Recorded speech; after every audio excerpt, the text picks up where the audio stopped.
Good morning, friends. Hello, hello.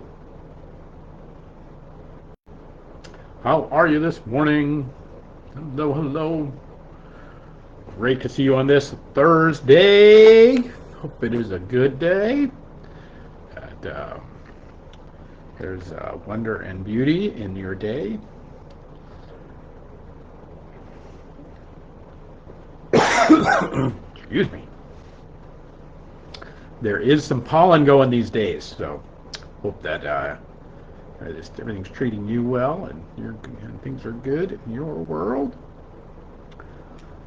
This Sunday we have a great day coming up. It is going to be the celebration of our time of Sunday school. So our Sunday school kids are wrapping up. We have some gifts for our Sunday school kids we're going to send along. We are going to have a great potluck afterwards. We got a bouncy castle. How much fun is that?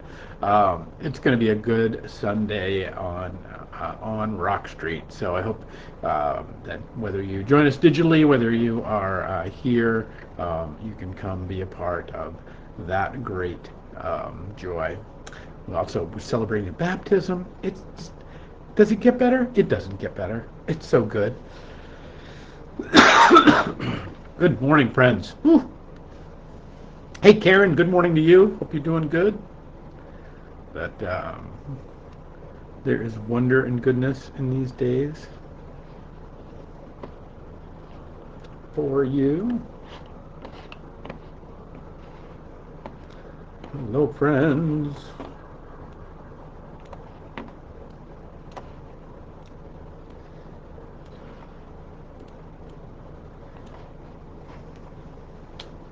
Good morning, everybody. One or two more folks coming along. Jamie Battles, everybody. Hello. Great to see you. Hope that getting ready for alumni weekend. Good morning, everybody. These days.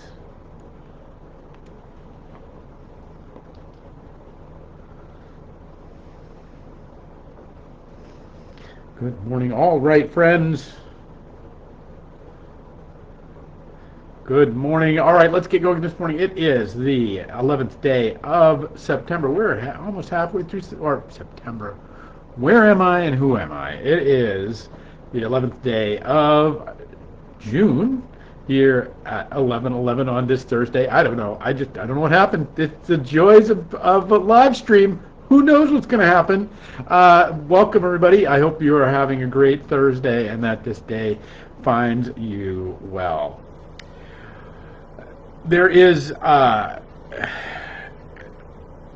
from the 28th Psalm of David. I want to pick a little piece of this rather than read the whole thing, but there's this beautiful little line that comes in here. So this is from the third, it's like three or four verses from the third verse on the 28th Psalm. Do not drag me away with the wicked, with those who do evil, who speak cordially with their neighbors but harbor malice in their hearts. Repay them for their deeds and for their evil work. Repay them for what their hands have done and bring back on them what they deserve. Because they have no regard for the deeds of the Lord and what his hands have done, and he will tear them down and never build them up again. You know, you hear these words and they're both kind of like they're both familiar in the sense of like, yeah, I kind of want that guy to get. I want that guy to get what they've got coming. Those repay the deeds for evil work, the places we've been betrayed, and whether it's an individual, and we can pray for the individual, but even if it's just the malice of the world that finds us, the bad things that happen, we can be like, yeah, repay them with evil, and at the same time, there is this way of which we kind of like, oh gosh, is that really the quality of God? Is that really how God is or might be? I mean, that that God's going to go out there with a hatchet and whack somebody and get somebody, that that whole old idea of the lightning bolt that's coming to get us, like that we're one bad word, or we're one thing away from the striking of our own getting zapped by lightning, or the jokes that people who may not always show up to church make, like, well, the building didn't fall down. It's like, well, friends. And so I want to talk about that a little bit, because I think it's actually like part of our zeitgeist, in a way, of kind of wanting malice for the people that we don't disagree with. We have made an art form out of Schadenfreude, if you know that word, that taking pleasure in the demise of another person. It's a German word. We've taken like, yeah, like we're gonna get that guy with malice in his heart, yeah. It's taken me a long time, actually, of journeying with these Psalms to begin, I think, to hear them in a different way, and because to hear them in this way makes in many ways our experience of God very human, right? Because we do want things made right. We do want things to be. We do want peace. We do want justice. These are not unreal and unlonging things. And yet at the same time, there can be this way in which it takes up malice in our being, where we can just hope for the demise of another person, or we can hope for the things to break, that they get theirs, whatever that might look like. So I think the key is all in this fifth verse, this last thing. Because they have no regard for the deeds of the Lord and what his hands have done, he will tear them down and never build them up again. And we can look at C.S. Lewis when we talk about this, because Lewis begins his book Mere Christianity kind of in this place of saying, okay, well, what is, if there are deeds of the Lord, if there is what his hands have done, kind of saying there's this divine order that's come to being, because when God does something, it sets a pattern in motion. God's just not a random actor. God creates up these systems, the systems that we live by. The fact that my lungs take in air and they take in oxygen and they give off carbon dioxide. That there's a little electrical exchange that happens in there. That my heart beats. That there's 14 pounds or 13 pounds of pressure on me to keep me from being just the right level of squishy, but not too squishy, not squished too much, but not squished too little in the air pressure of the planet. Like all of these Cinderella things that we've talked about before. But to say that this natural operation that gets set up, and which is easy for us to see in the natural world, right? And we have names for these things. We call them natural laws. But the thing is they're not really laws at all. And this is what Lewis goes on in the beginning of his book to explain. He says, they're not really laws. Like what is there, a divine cop out there? If there's laws, there have to be like a divine police officer, right? Like, boo, you pull him over here, like, oh, sorry, sir, you're exceeding the speed of light. Like, there aren't laws. These aren't laws. They are descriptions of the way things are and the way they work, right? They're a description of what it happens to be true. We call them laws because, well, that's us. We say we can go this fast and we can go no faster. We can do this thing. We can, material, a fluid going through a pipe can go so fast, or all of the different laws. But they're not laws. Like nobody, there's no if there's no divine police officer. There's simply the way things operate, and we can adhere to them and respect them, or we cannot. You can respect the fact that there's gravity. Or you can climb to the top of the tower, our tower here at 93 feet above the street, and you can step off the tower and see what happens. See if the law of gravity is actually reliable. See if the description of knowing that an object in space will fall to rejoin the Earth at a particular rate. We can argue about that, but again, remember, it's not a law. It's just a description of how things work. And we can order ourselves in the way in which things work, or we cannot. But either way, that it is simply this description. And we tend to, so that's where Lewis begins, because what he breaks out next is, then we talk about spiritual laws, then we talk about moral laws, and he makes the same case. He says that the laws are not laws; they're just descriptions of how things work. They're descriptions of how the universe works. They're descriptions of how we as people are, and we as people and we as humans come together to relate both to God and to each other. And that the moral law is no more a law than the natural law is. The natural law is just a description of what happens. And so too are the spiritual laws.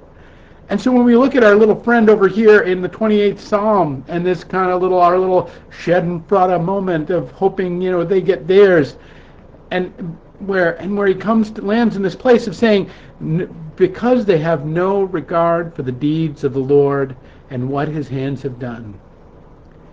It's really the sense of looking at the way the world breaks our heart, the way the world breaks things in part, is really to look at this notion of the fact that we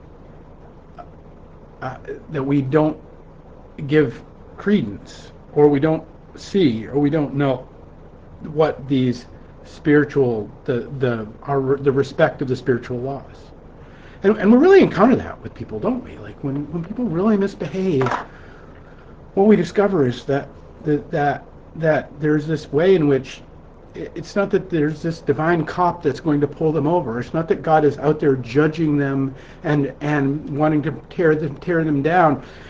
It's not that God is judging us and wants to tear us down.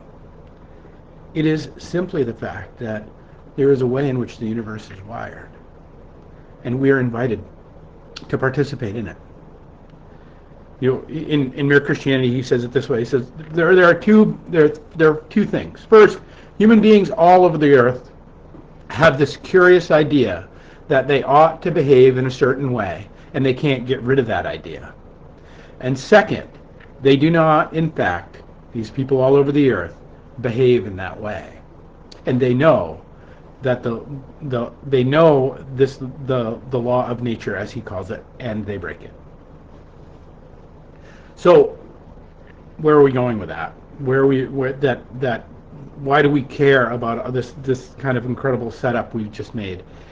Is because that this is the tension in which we live as human beings, and that our invitation is to fall is that we fall into kind of the either or camp. We fall into either the materialist or the magician way of being, and I'll talk about, again, this is more Lewis, but but this notion, and which is what really ends up giving us no regard for the deeds of the Lord, like no regard for the order of things. That to really understand that there is a divine pattern. Excuse me. There's a divine pattern to our life. There's a divine pattern to our world. There's a divine pattern to our being, and that all good things, all joyful things, are when we come in accord with that pattern. And even in the most even in the most kind of chaotic of things that we think about, the things that can break our hearts the most in some ways, that we don't necessarily ascribe to human evil, quote unquote, even those things are always disordered. They're always disordered.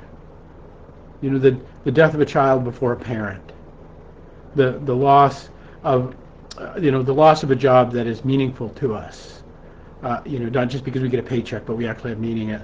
Like when we find, even in the world, that there is this way in which that the world becomes disordered, even when we don't. It is the things that still break our hearts, and we can fall into the temptation of trying to solve this in one of two ways. And what our psalmist invites us to is to not get dragged into it. That's where we started, right?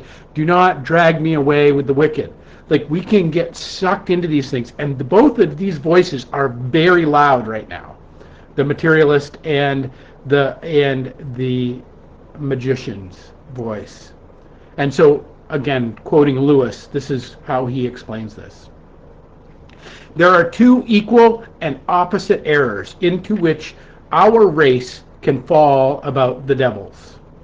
The one is to disbelieve their existence. The other is to believe and to feel an excessive and unhealthy interest in them. They themselves are equally pleased by both errors, and hail a materialist or a magician with the same delight. I kind of love this little quote because it gives us a sense of like how personal this really is. That one is to disbelieve their existence. This idea of having to have no regard for the deeds of the Lord, kind of to say that there isn't a divine order. There isn't a divine pattern. There isn't that, yeah, there might be gravity on a physical level, but there's no corresponding spiritual idea of that this universe is ordered, that there is, as there is in the natural world, there's morning and night, there is seasons, there are all these ways that follow each other, that in our spiritual lives, in our emotional lives, in our physical lives, in our psychological lives, none of that's true. It's all just crap. It's a crapshoot, and that there is no evil to be sucked into. There is no covenant to break. There is no reality in which to ignore. That it's all just a bunch of rods and synapses crashing into each other, and that we're nothing but a bag of protoplasm with an urge to procreate. And that Lewis's idea is that that the devil's rejoicing that idea can drag us away, particularly when we are experiencing losses, particularly when our hearts are getting broken, particularly when we find betrayals of trust. We can look at the world and we can get dragged into this, well, none of it already matters anyway idea. And the devils are rejoicing in it. But the other is that we can kind of over spiritualize things. That we can turn ourselves into magicians. We can obsessively and unhealthily take an interest in all the things that are going wrong. We can that and not in or all the things that could go wrong, or all the ways in which we could be tempted. But, this is kind of the sin of the great Puritan. You can think about it that way. It's also kind of the sin of the occultist. It's the same thing. Like we're gonna do all the things. We're gonna manipulate, and we turn God into something that is a person to have a relationship with, into Santa Claus in which to bribe with our good deeds and our doings and all these sorts of things, and that both can get us into trouble. That both disregard the fact that there is an order that is laid down by God, and it is ours to participate in. It's not ours to operate and manipulate, and nor is it ours to ignore. And as a magician, we can try to manipulate it and cast our little spells, get our little things going, and we start to think in this ways. We can get ourselves into trouble. I mean, how many of us? And this is, you might think, well, I don't do that, but how many of us deep down have some kind of belief that if I'm just a good person, if I just do the right thing, if I just kind of go through this world and try not to hurt anybody, then nothing bad is going to happen to me. Painful, isn't it? Because the thing is something bad very well may happen to you, and you may very well do all of those things. You may very well do all of those things. You may kind of hold yourself in that regard, and yet still, the person you love most may die. Yet still, the job that you love most may get lost. Yet still, the partner that you fall in love with and that you have everything may betray you. Like still awfulness. Still a hurricane may come and scrape you off the earth. Still, tragedy may find you. And our kind of belief around this idea that we can manipulate that by being good. We can manipulate that by being all right. But what it doesn't mean is that this middle way between materialist and magician doesn't exist, because there is this sense of of that what the psalmist is telling us is really this cautionary sense of that of to have regard in the order of God, and that to participate in the order of that God gives us, and to participate in the joys and the wonders and the beauties and the tragedies and the difficulties, and to know that there is an order at work in it, even if we don't know it, even if we can't see it. And for some of us, it will be thorny and brutal and difficult. And for some of us, it may appear, on the outside at least, as charmed and wondrous and easy.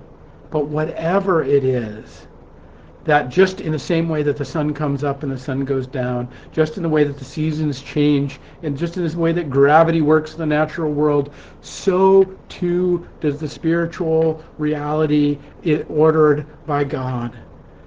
Even if maybe in crisis we can't see it, even though maybe in pain it becomes difficult to know. If we find ourselves, hiding under a blanket in the closet, we may not know when the sun rises, but we know that the sun will rise. And so, friends, my hope for you today is that maybe you can see a little bit of these two grand temptations that are out there that the devils rejoice in. This idea of the materialist temptation to say, there's no order, there's no chaos, it's just chaos, nothing matters.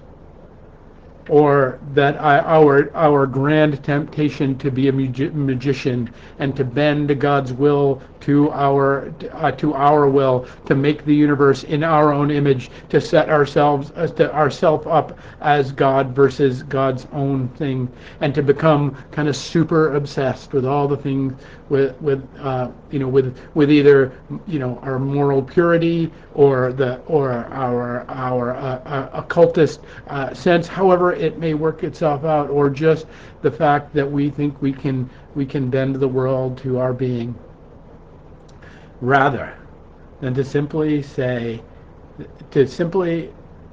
understand that what happens in the 6th verse of this psalm, which I didn't read you, and I will read you now, because the 6th verse, after laying out, don't let me be dragged away, don't let me sucked into these two ways of being, because I see the people that do, and when they do, those that have no regard for the deeds of the Lord and what His hands have done, that they end up getting torn down and not built up again. And because in the 6th verse, the psalmist gives us the answer: praise be to the Lord, for He has heard my cry for mercy. Friends, wherever you find yourself, whether it's in the darkness of nihilism, whether it's in the spookiness of our own magician temptations, wherever you find yourself, whether it's dwelling with God, wherever you find yourself, know that God is with you. He hears you. He loves you. And just as the sun rises and the sun sets, He is working out He is bringing you closer to Him in every walk of every day, of every encounter, no matter what the day may bring, even on the worst of days and on the best of days. For in it, praise be to the Lord, for He has heard my cry for mercy. God hears you, friends. And may your weekend and your days ahead be filled with His grace. Peace and grace to you all, my friends. We will pick it up next week. We have a great Sunday on tap. I hope you'll make it out, whether it's digitally or online. Just want to stop in and say, hey Jane, hey John, Jamie, good to see you. Karen, good morning to you. Hello, everybody. Peace and grace to you all, and we'll pick it up next week with another 11:11.